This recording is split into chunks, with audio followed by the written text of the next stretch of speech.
بيكم يا أصدقائي في حلقة جديدة من برنامج كاتب وكتاب، وتعالوا نسمع القصة دلوقتي ونستمتع بيها.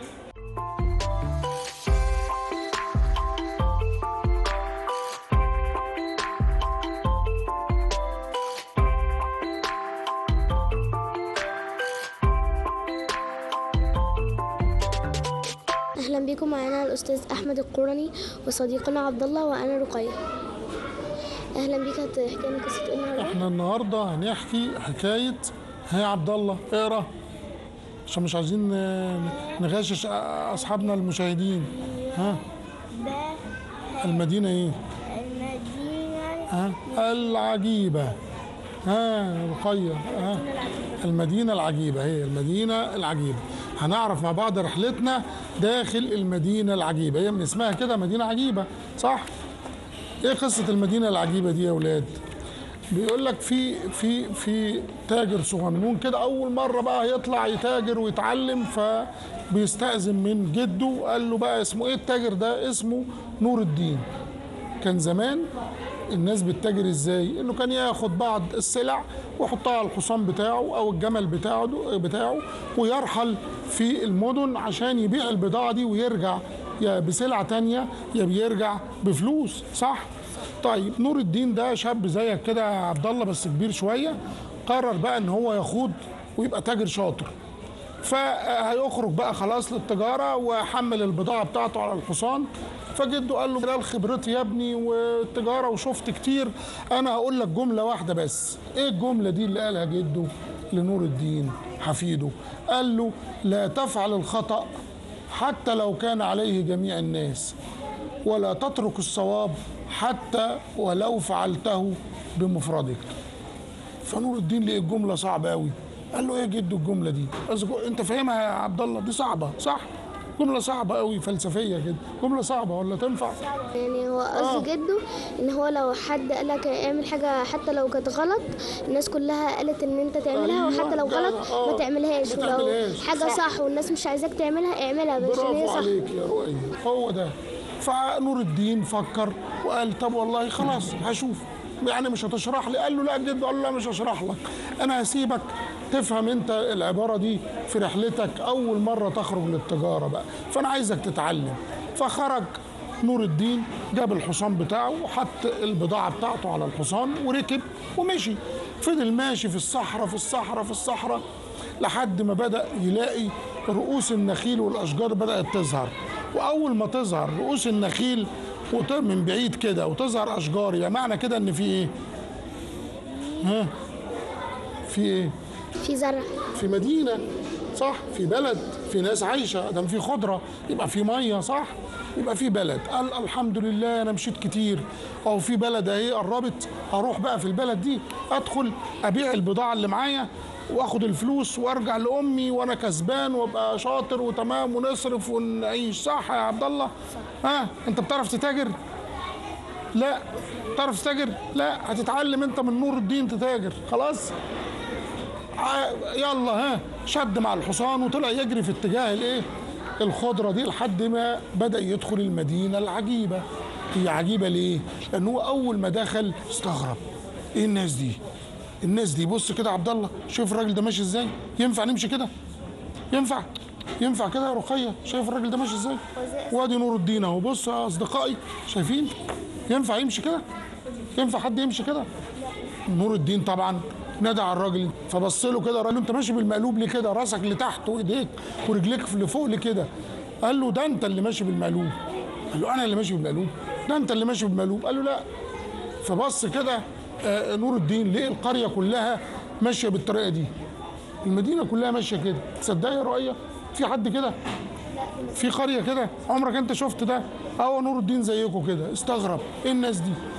فهم يقولوا له كلهم يقولوا له انت ماشي بالمقلوب، ويسخروا منه، كل ما واحد يعدي يسخر منه ويشاور على نور الدين ويقول له ايه؟ المقلوب اهو، المقلوب اهو. هو يقول لهم الله بص، شايف الناس كلها بص بتشاور عليه ازاي؟ شايفين الصوره؟ شايف الصوره يا رخية؟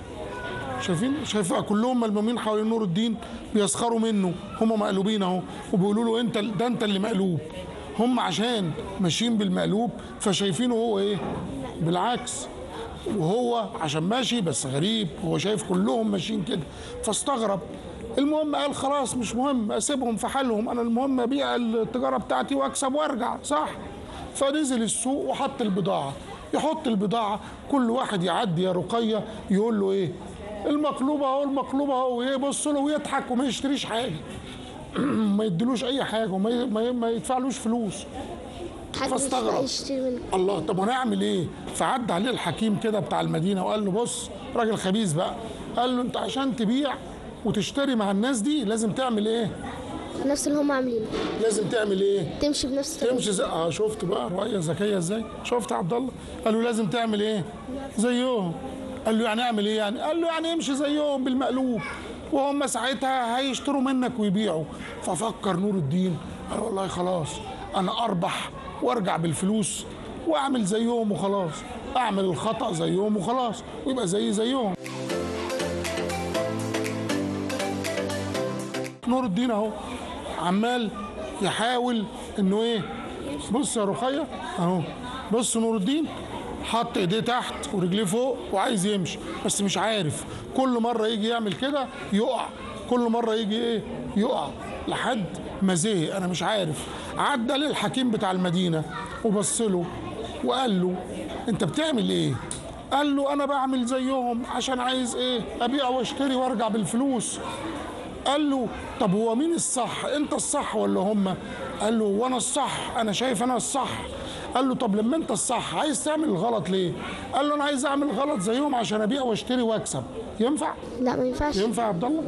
يعني نشوف مثلا اي حاجه غلط كده نعمل زيها وخلاص، عشان يعني لو صحابي مثلا في المدرسه بيرموا القمامه او بيرموا الحاجات بتاعت اللي معاهم اللي هي البسكوتات والحاجات دي يرموها على الارض مثلا، اعمل زيهم؟ هم بيعملوا خطأ، مش معنى كده ان معظم الفصل عندي او معظم اصحابي بيعملوا خطأ اعمل زيهم؟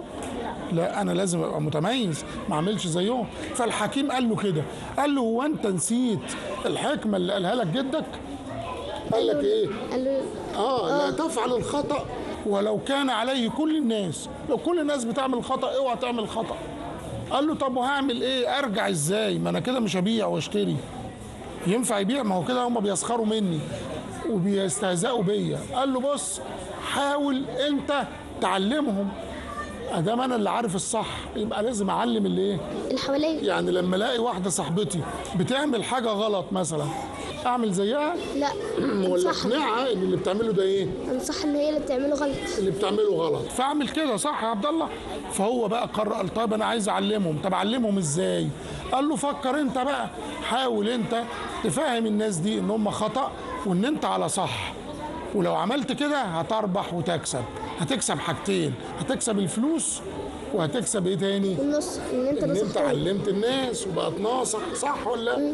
فراح عمل ايه بقى؟ فراح نور الدين قعد يفكر ويشغل عقله. مش احنا قلنا ان ربنا سبحانه وتعالى اهم حاجه اداها للناس ايه؟ العقل. ها؟ والذكاء والحيله. الذكاء والحكمه. فنور الدين قرر ان هو يعمل ايه؟ يفكر. فراح عمل ايه؟ راح وقف جنب شجره الايه؟ البرتقال. وقف كده جنب شجر البرتقال وفضل واقف، كل واحد يعدي عليه فيقول له انت واقف لكده؟ يقول له انا واقف بتشبه بالظبط زي شجره البرتقال.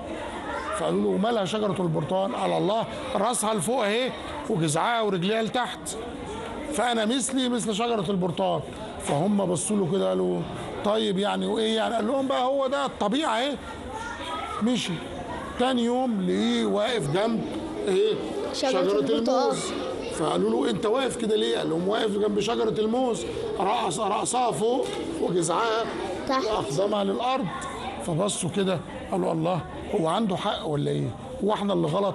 قال لهم دي الطبيعه اهو. شويه فضل ماشي لما لقي ايه؟ النخله الطويله قوي دي. قال لهم بصوا راس النخله فين؟ فوق ورجليها فين؟ جذعها فين؟ تحت. فقال لهم شايف ادي شجره البرتقال وادي شجره الموز يا عبد الله وادي النخله، فيبقى مين اللي مخالف للطبيعه؟ هنا الحكيم بص لاهل القريه وقال لهم الله، ده واضح ان احنا اللي على خطأ، واضح ان نور الدين ده هو اللي على صواب.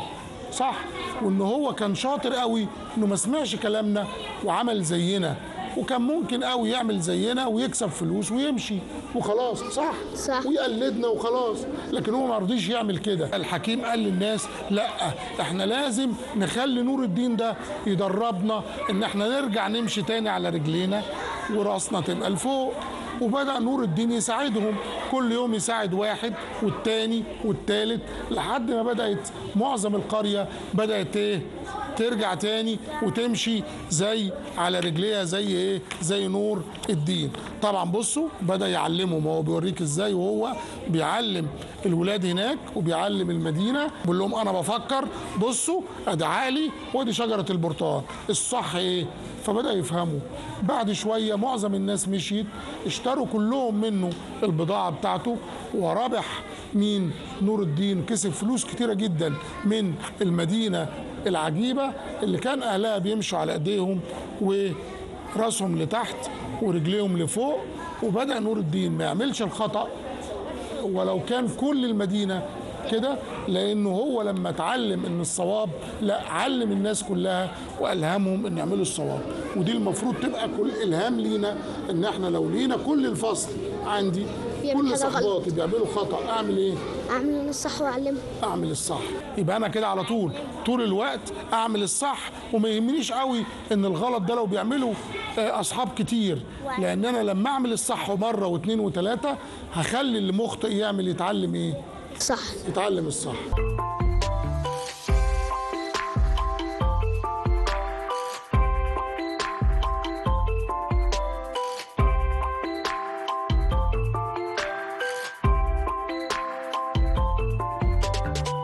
خلصت حلقتنا، يا رب نكون استفدنا من قصة واستمتعنا بيها.